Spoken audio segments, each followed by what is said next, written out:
제가 진급식을 거행했는데 제 마음에 정말 이런 생각이 들었습니다.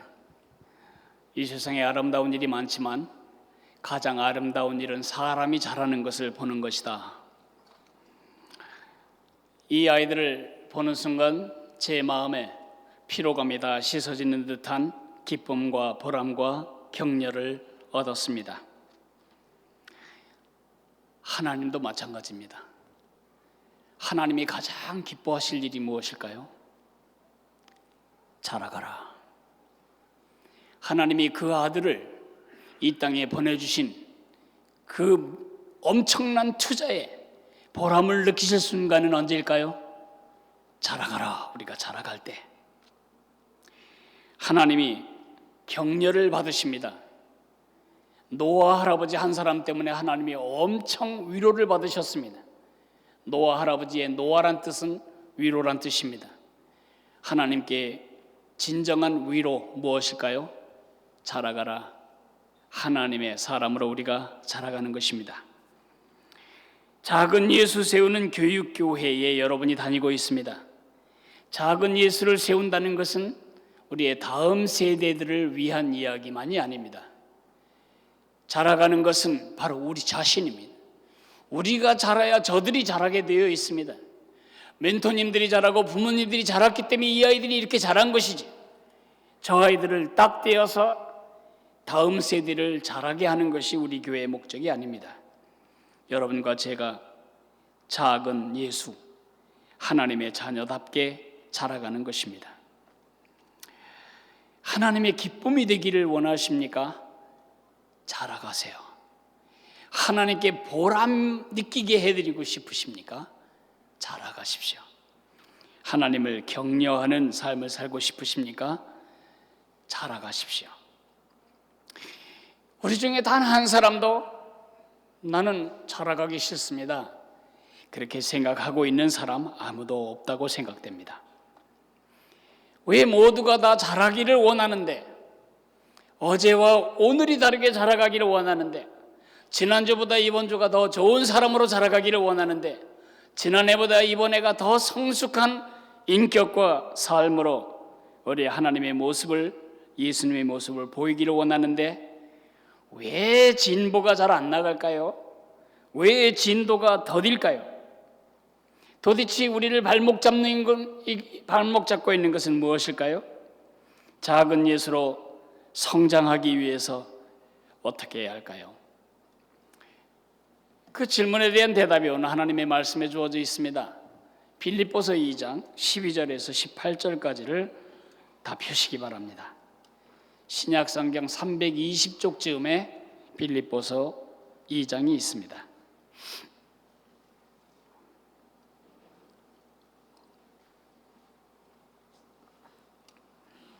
빌립보서 2장 12절부터 한 절씩 나누어 읽도록 하겠습니다. 그러므로 나의 사랑하는 자들아, 너희가 나 있을 때뿐 아니라 더욱 지금 나 없을 때에도 항상 복종하여 두렵고 떨림으로 너희 구원을 이루라.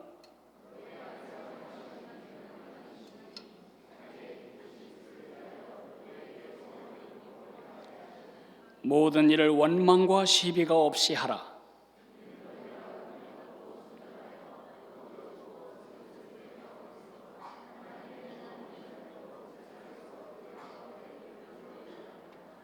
생명의 말씀을 밝혀 나의 다름질이 헛되지 아니하고 수고도 헛되지 아니하므로 그리스도의 날에 내가 자랑할 것이 있게 하려 함이라.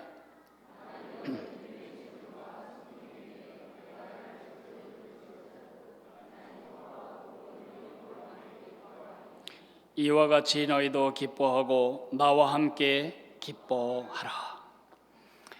오늘 이 본문에는 여러분과 제가 작은 예수로 성장해 가기 위해 기억해야 할 세 가지를 심어놓고 있습니다. 첫째로는 우리의 좌표입니다. 두 번째로는 우리의 책임이고, 세 번째로는 우리의 자산입니다. 첫째로 우리가 영적으로 계속해서 자라가려면 우리의 좌표가 어디인지를 분명하게 기억할 필요가 있다고 말합니다. 12절 하반절에 이렇게 기록되어 있습니다. 두렵고 떨림으로 너희 구원을 이루라. 너희 구원을 이루라고요? 구원을 위해 힘쓰라고 말하고 있습니다. 이것은 지금까지 여러분들이 들어온 얘기와는 많이 다릅니다. 이미 구원은 주어졌고, 이미 구원을 받았고, 이미 구원은 여러분 것이 되었습니다. 여러분은 이미 구원을 소유했고, 오늘 밤 이 세상을 떠나도 천국에 들어갈 것이 분명한데, 오늘 사도 바울은 여러분과 저에게 너희의 구원을 워크아웃, 이루라, 이렇게 말하고 있습니다. 이 귀절을 오해 없이 이해하기 위해서는 우리의 구원의 큰 그림을 한번 기억할 필요가 있습니다. 우리의 구원은 드라마로 만들자면 3막 3장의 드라마로 만들 수 있을 것입니다. 제1막 창조, 완벽한 관계 속에 우리는 하나님의 형상을 본받은 완벽한 피조물로 창조되었습니다. 그러나 인간이 하나님을 그 생각에서 삭제해내고 자기 자신이 하나님 행세하기를 선택한 순간 제2막이 시작됩니다. 그 형상은 손상되고 우리는 하나님이 만드신 그 인간의 모습을 잃어버리게 되었습니다. 그러나 하나님은 우리를 불쌍히 여겨서 그 창조주, 같이 우리 인간을 만드신 창조주를 이 땅에 사람으로 보내셨습니다. 그날이 바로 크리스마스입니다. 예수님이 이 땅에 오셔서 하신 일, 많은 가르침, 많은 치유, 그것이 중요한 것이 아닙니다. 왜 크리스마스만 되면 사람들은 그린색과 빨간색을 즐겨 사용할까요? 이 방에도 그린색 천이 둘러져 있고 크리스마스를 상징하는 빨간 모자에 빨간 옷들, 예수님은 우리에게 죽음으로써 생명을 주시기 위해 오셨다는 것을 상기하기 위해서입니다. 그 예수님이 십자가에 죽으시고 다시 살아나시고 승천하시고 오순절에 성령으로 오심으로써 시간과 공간의 제약을 받지 않는 우리의 구세주로 우리를 구원하시게 되었습니다. 누구든지 그 예수님을 나의 구세주와 주님으로 모셔드리기만 하면 그 사람은 구원받습니다. 그것이 3막 1장의 이야기입니다. 그리고 3막 3장은 그 사람은 오늘 밤 이 세상을 떠나도 천국에 들어가게 됩니다. 궁극적인 회복입니다. 3막 1장, 우리가 하나님의 자녀가 되고 구원받았다, 이것을 우리는 어려운 말로 칭의, 의롭다고 여김이 되었다는 단어로 표현합니다. 그러나 이 세상을 떠날 때 그 전까지 우리는 하나님의 자녀됨의 완벽한 그 영광을 누리지 못합니다. 우리가 죽을 때 우리는 다시는 죄를 지을 생각도 하지 않을 완벽한 하나님의 의를 덧입게 될 것입니다. 그걸 우리는 구원될 것이다. 어려운 말로 이것을 우리는 영화라고 부릅니다. 구원받았다, 칭의, 구원받을 것이다, 영화. 그 3막 3장과 3막 1장 사이에 3막 2장이 있는데 이것은 매일 구원받는 것입니다. 이것은 하나님과의 관계를 말하는 것이 아니고 하나님의 자녀로 우리가 성장해가는 과정을 말합니다. 이것을 그래서 어려운 말로 성화라고 부릅니다. 여러분과 나는 지금 어디쯤 여행하고 있습니까? 바로 3막 2장을 지나가고 있습니다. 3막 2장이 생략된 채 예수 믿으면 천국 간다, 그것만 말하면 그게 바로 이번에 우리나라를 그렇게 혼란에 빠뜨렸던 구원파가 믿는 이단적인 믿음입니다. 여러분이 구원받은 이유는 천당 가기 위해서가 아닙니다. 여러분의 오늘의 목표는 죽고 나면 천국에 눈을 뜨는 것이 아닙니다. 여러분은 이미 천국을 받아놓은 밥상처럼 따놓은 당상처럼 이미 확보한 상태입니다. 여러분의 자녀를 생각해 보세요. 공부를 얼마나 잘해야 여러분의 자녀가 됩니까? 돈을 얼마나 잘 벌어와야 여러분의 자녀가 됩니까? 얼마나 효성스럽게 살아야 그 아이가 여러분의 자녀가 됩니까? 그 질문은 참으로 어처구니 없는 질문입니다. 그 아이가 공부를 잘하든 못하든 속을 후벼 파든 여러분에게 기쁨을 주든 그 아이는 이미 여러분의 자녀입니다. 그 아이에게 여러분이 기대하는 것은 그 아이가 그런 자녀답게 자라가기를 원하는 것입니다. 똑같은 방식으로 이미 하나님의 자녀가 되었고 이미 천국을 확보받은 우리가 이 땅에 남겨진 것은 천국 가기 위해서가 아니고 하나님의 사람으로 우리가 자라가기 위해서입니다. 이렇게 하나님의 사람으로 우리가 자라가는 것은 하나님이 우리를 구원하신 아주 중요한 목표입니다. 로마서 8장 29절에 하나님이 미리 아신 자들로 자기 아들의 형상을 본받게 하기 위하여 미리 정하셨으니 그렇게 기록하고 있습니다. 하나님은 우리가 타락으로 잃어버린 하나님의 모습을 회복하기를 원하십니다. 근데 하나님은 눈에 보이는 분이 아닙니다. 그래서 눈에 보이는 하나님을 보내주셨으니 그분이 바로 예수님입니다.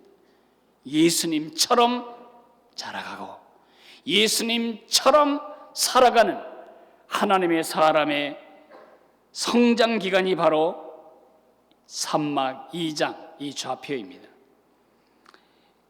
베드로후서에 보면 오직 우리 주 구주 예수 그리스도의 은혜와 저를 아는 지식에서 자라가라. 날마다 그 예수님을 아는 지식에서 자라가다가 이 땅을 떠나는 날 어떤 일이 벌어지냐? 요한 1서 3장 2절에 우리가 그와 같을 줄을 우리가 안다. 우리는 예수님 같은 사람이 될 것입니다. 예수님 같은 전능의 능력을 갖는다는 뜻이 아니고요, 예수님 같은 성품, 예수님 같은 속성, 그의 거룩과 의가 우리에게 완성이 되는 그런 하나님의 사람으로 우리가 서게 된다고 말하고 있습니다. 지금 우리가 어느 좌표에 있지요? 산막 2장에 있습니다. 산막 1장에 머물지 말라는 것입니다. 산막 3장에 들어가기만 손꼽아 기다리는 것이 아닙니다. 산막 2장에 왜 남겨져 있냐고요? 두 번째 얘기하고 싶은 것은 우리의 책임이 있기 때문입니다. 산막 2장에서 우리가 이루어야 할 책임이 무엇입니까? 15절에 말합니다. 너희가 흠이 없고 순전하여 어그러지고 거스르는 세대 가운데에서 하나님의 흠 없는 자녀로 세상에서 그들 가운데 빛들로 나타내며, 두 가지를 말하네요. 너희가 흠이 없고 순전해져서 자라가는 것입니다. 예수님 같이 자라가는 것이 산막 2장에서 우리가 해야 할 책임입니다. 자녀가 태어나서 기뻤습니다.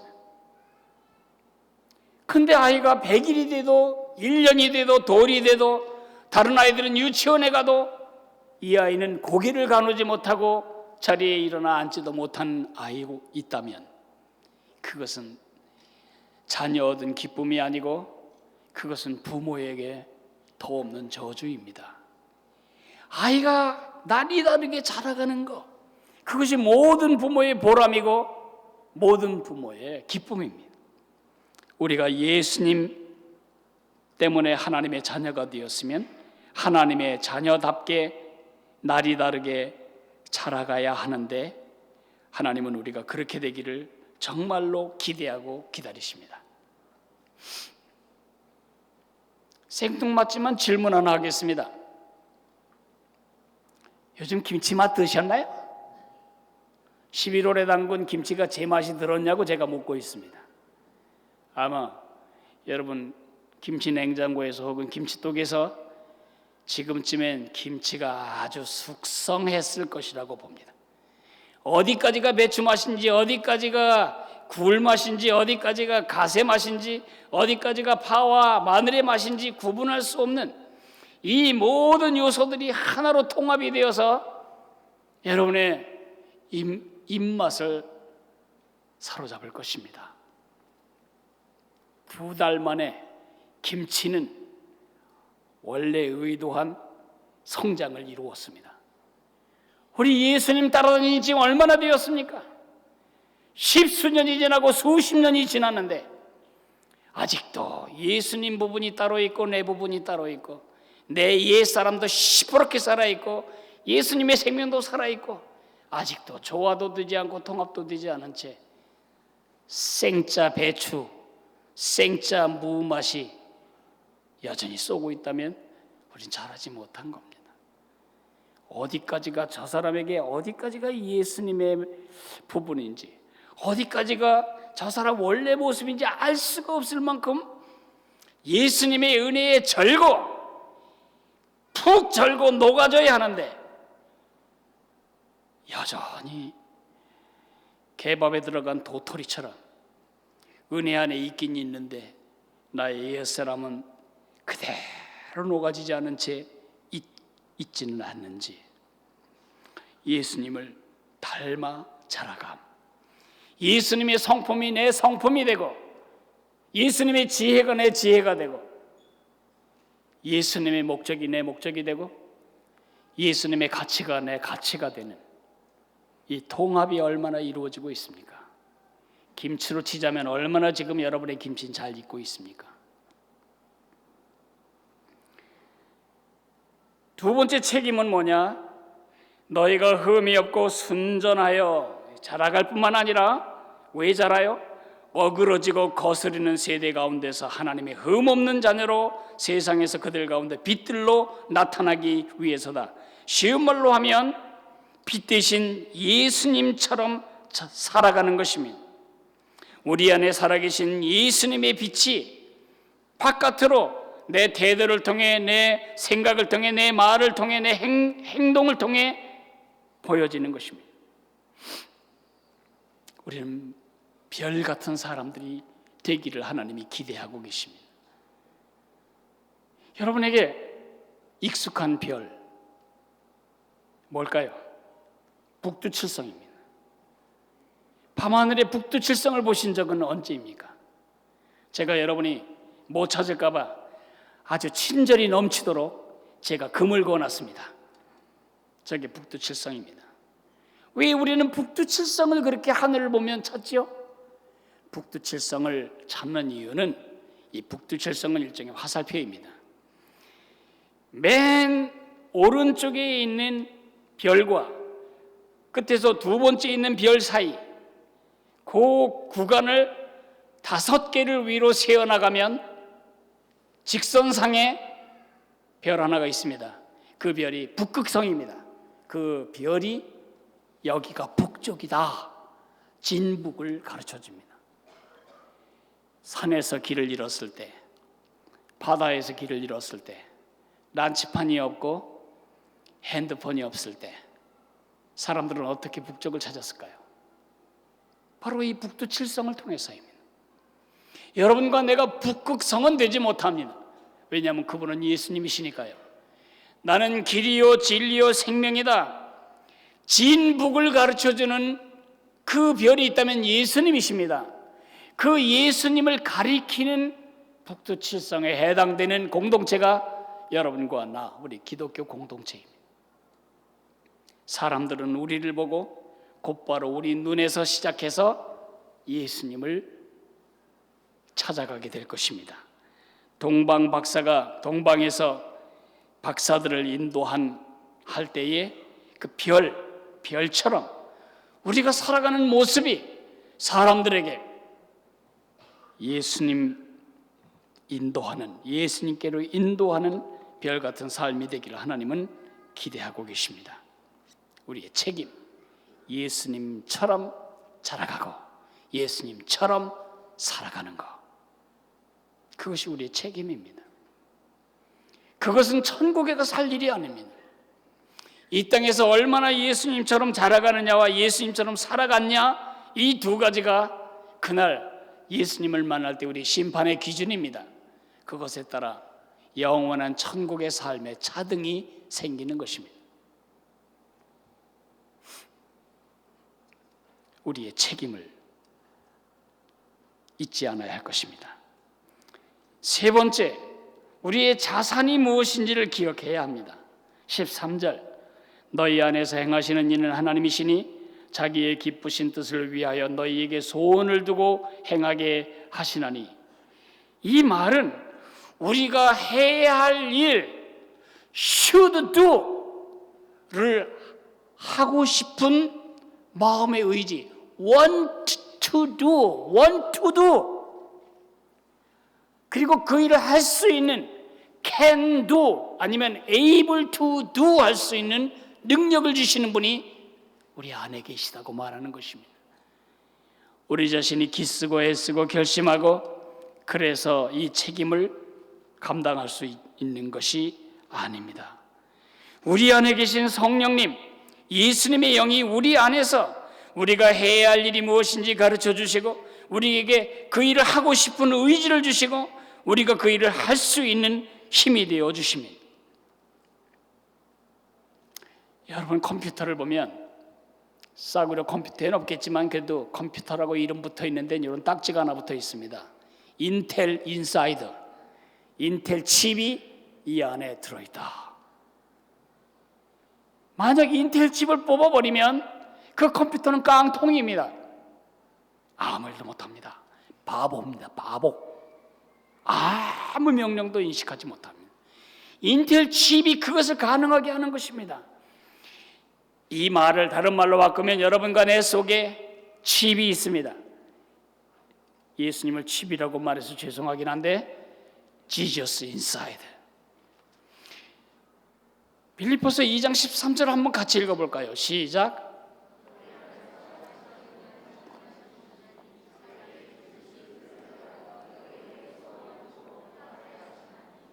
너희 안에서 행하시는, 그 행하신다는 말이 기억해야 할 말입니다. 너희 안에서 행하시는 에네르게오, 그리스어로 에네르게오라는 단어에서 여러분이 잘 아는 에너지라는 말이 나온 것입니다. 독일말로 에네르기가 나온 것입니다. 너희 안에서 행할 힘과 능력이 되어주시는 그 힘이 너희 안에 있다. 그건 현재 분사형으로 되어 있습니다. 현재 분사형이란 지금도 계속적으로 우리 안에 에너지를 채워주시고 그 에너지로 우리가 그 일을 행하도록 밀어내고 계신 성령님이 우리 안에 계시다는 뜻입니다. 그분이 우리 안에서 이렇게 일하십니다. 그렇게 예수님처럼 자라가고 싶고 예수님처럼 살아가고 싶은 삶의 소원과 원함과 의지와 그리고 그것을 성취할 수 있는 힘, 능력을 공급하십니다. 그분이 동력입니다. 저는 우리 지역에 롯데타워가 지어지고 있는 것에 대해서 긍지를 가지고 있습니다. 저는 롯데하고 아무 관계 없습니다. 제가 집에 소파에 앉아서 창문 밖을 내다보면 바로 거기에 롯데타워 건설 현장이 보입니다. 너무너무 저는 행복합니다. 가장 높은 빌딩 옆에 살아서 행복한 것도 아니고요, 길은 어두운 제가 언제든지 그것만 쳐다보면 집을 잃지 않고 찾아올 수 있어서 기쁜 것도 아닙니다. 제가 기쁜 이유는 하나입니다. 세상에 롯데그룹이나 롯데건설, 누군지 모르지만은 롯데 회장이 아니면 롯데의 누군가가 123층 롯데타워를 세워야 되겠다라는 일을 시작했습니다. 의지를 가지고 시작했습니다. 뭐 물이 샌다, 뭐 어쩐다, 삼지사방에서 말을 해도 저 공사는 지금도 지속되고 있습니다. 제가 기뻐하는 건 뭐냐? 사람도 의도한 것을 끝까지 이뤄내는데 하나님이 내 안에서 그가 의도하신 바를 끝내지 않겠냐? 그걸 생각하면 얼마나 힘이 나는지 모릅니다. 때때로 나는 안 될 것 같습니다. 때때로 나는 하나님이 기뻐하는 삶을 못 살 것 같은 허약함을 느낍니다. 그러나 이 귀절을 묵상하게 됩니다. 같이 한번 읽어볼까요? 너희 안에서 착한 일을 시작하신 이가 그리스도 예수의 날까지 이루실 줄을 우리는 확신하노라. 지금 여러분과 저는 공사 중입니다. 근데 그 공사의 공사주가 누구냐? 시공자가 누구냐? 공사주와 시공자가 바로 우리 안에 계신 성령님이십니다. 인간 공사 시공사도 어떻게 해서든지 완성을 하기 위해서 노력합니다. 별별 방해와 탄원과 민원과 많은 어려움이 있어도 사람이 죽어도 공사는 중단되지 않고 오늘도 올라가고 있습니다. 사람도 그렇게 한다면 나를 세우시는 우리 주님이 우리 안에서 시작하신 일을 누가 막을 수 있겠습니까? 이제 제가 말씀을 요약을 해야 될 것 같습니다. 근데 여러분들 중엔 대부분은 그건 누가 모르냐? 내가 산막 2장에 있는 건 나 다 알아. 그리고 내가 자라가야 하는 거, 살아가야 하는 거 내가 다 알지. 그리고 물론 내 안에 성령님이 그 일을 이루시기를 원하신다는 것도 알아, 다 알아. 그런데 안 되는 걸 왜 안 되는지 제가 가르쳐 드려도 될까요? 하나님의 말씀에 왜 안 되는지 이유가 들어 있습니다. 12절 벤이 있다면 줄을 하나 끊으세요. 항상 복종하여 두렵고 떨림으로 너희 구원을 이루라. 항상 복종하여 이것이 빠져 있기 때문입니다. 항상 복종하여 두렵고 떨림으로 네 구원을 이루라. 여러분, 제가 저병을 배우기 위해서 애를 썼는데 그 코치 선생님이 총각인데 나 같은 아저씨는 잘 안 가르쳐줘요. 그냥 하면 된대, 하면. 근데 젊은 아가씨들은 얼마나 친절하게 몸을 받들어드리고 몸도 교정해드리면서 그때 중년의 비애를 제가 한번 느꼈습니다. 그래서 내가 너무 화가 나가지고요 인터넷에서 저병을 쳤어요. 버터플라이. 그랬더니 세상에 거기 너무너무 잘 나와 있는 거예요. 이렇게 하면 된다고. 5번을 보았습니다. 제가 저병 어떻게 하는지 여러분에게 설명 다 할 수 있습니다. 근데 전 저병 못합니다. 왜 못할까요? 저병은 그렇게 배우는 게 아닙니다. 깊은 물 속에 들어가서 허부덕거리고 물을 먹고 소변물도 먹고 그리고 빠져 죽을까 봐 두렵고 떨림으로 막 허부덕거려야 배우는 것입니다. 어떻게 그걸 파자마 바람으로 소파에 앉아서 컴퓨터 앞에 앉아서 이렇게 하는 거구나 그렇게 배우겠습니까? 제 아내는 운전을 잘합니다. 운전을 저보다 잘합니다. 제가 20년 더 운전을 더 먼저 배웠지만 제 아내에게 운전을 제가 대부분 맡깁니다. 목포 가도 부산 가도 문제 없습니다. 제 아내가 그렇게 사자같이 담대하게 운전하는 이유를 아시겠습니까? 미국에서 운전을 배웠는데요 동료들이 말했어요. 아내에게 운전 가르치면 이혼하게 된다고. 그래서 제가 아내에게 운전 안 가르치기로 결정하고 운전 선생을 하나 모셨어요. 이 운전 선생님이 자기 차를 갖고 와가지고는 제 아내를 태우고 이렇게 밟으면 서고 여기 밟으면 갑니다. 왼쪽으로 돌리면 차가 왼쪽으로 가고 오른쪽으로 돌리면 차가 오른쪽으로 갑니다. 그 4가지 가르쳐 줬어요.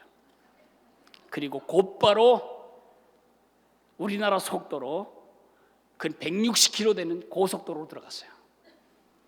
하루 종일 제 아내는 등에 땀을 흘리며 두렵고 떨림으로 구원을 연습했어요.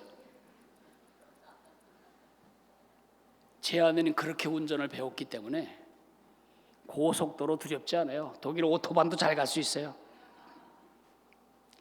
운전을 어떻게 강습을 통해 배우겠습니까? 운전을 어떻게 강의를 통해 배우겠습니까? 운전을 어떻게 인터넷을 통해서 배우겠습니까?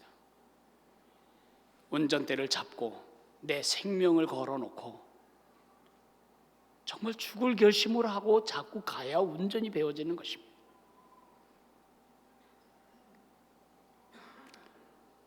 제가 왜 이 이야기를 여러분에게 드리냐면 많은 성도들이 헬스클럽 영성을 가지고 있습니다. 제가 10년 동안 헬스클럽 옆을 지나다닌 사람입니다. 제가 여기 헬스클럽이 3군데나 있습니다. 제가 집에까지 가는 동안. 근데 똥배는 줄지 않는 거예요. 그렇게 10년을 3군데나 되는 헬스클럽 옆을 지나갔건만. 왜 그럴까요? 그걸 몰라서 묻냐?